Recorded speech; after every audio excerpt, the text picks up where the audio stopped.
All right, man. Just finished session 2 on hell with Dr. Preston Sprinkle. What's your gut reaction right afterwards? Yeah, gut reaction, first take, hot take, I guess. So you and I had talked about this before. This is something we've heard on his podcast, so it wasn't new or novel to us as we were hearing this. We've discussed this before.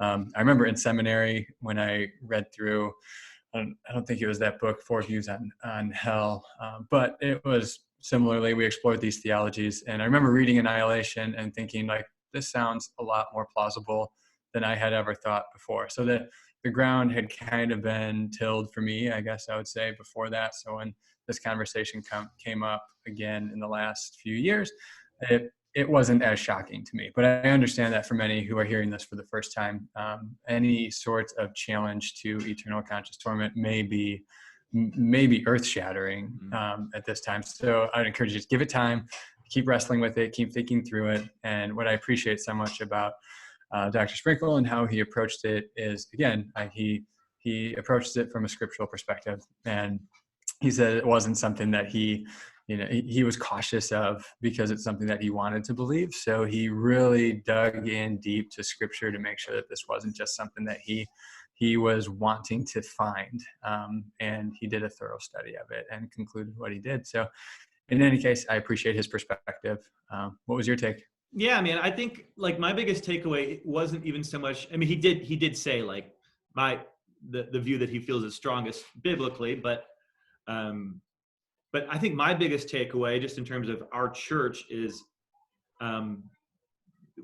just moving to a place of like, this is actually something that faithful Christians who believe in the Bible and the authority of Scripture can disagree about.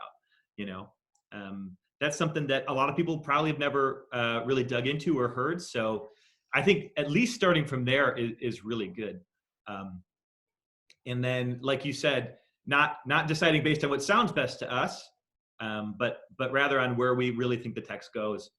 And that's clear with him. He really is an academic. That's what he's trying to do.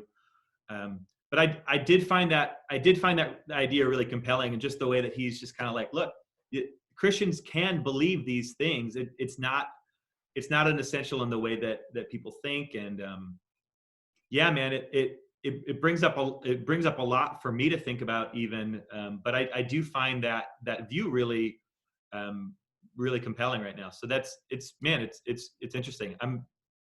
This topic, hearing him talk about it, and I've listened to his podcast as well, which is why we invited him. Like it is, for me, it's made me think about a lot of things, and it's caused a lot of growth in my faith, not just on the idea of hell, which is totally a non-essential thing, but what does this say about what's heaven? What is the afterlife? All these things has really helped me unpack some of this stuff and grow a ton in who God is and the stuff that really does matter a lot, you know? Mm-hmm. So that's encouraging for me. And I'm excited for others to be able to explore it through that lens as well.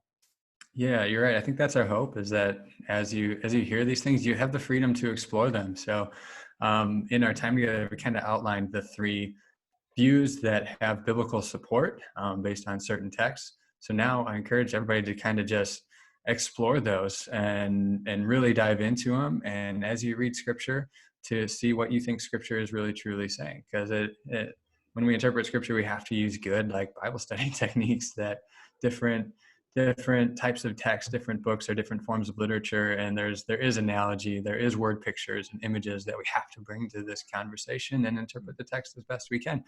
So it's an ancient document. They are ancient documents. And that's why a lot of Christians can land on different conclusions here. So I think, go ahead.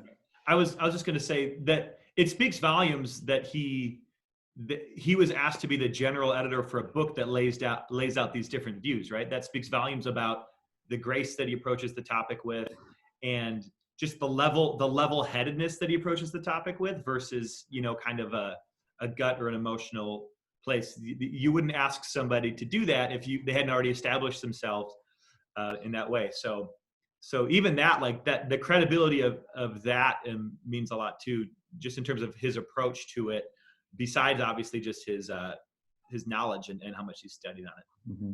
Yeah. And again, bringing it back to the practical too, I've had many conversations with people who I think you mentioned it too, like this is a sticking point for their faith. It's a very difficult thing to wrap their head around. So this does have practical implications and something that we should really wrestle with. Absolutely. It's great stuff, man. I'm excited for the next one.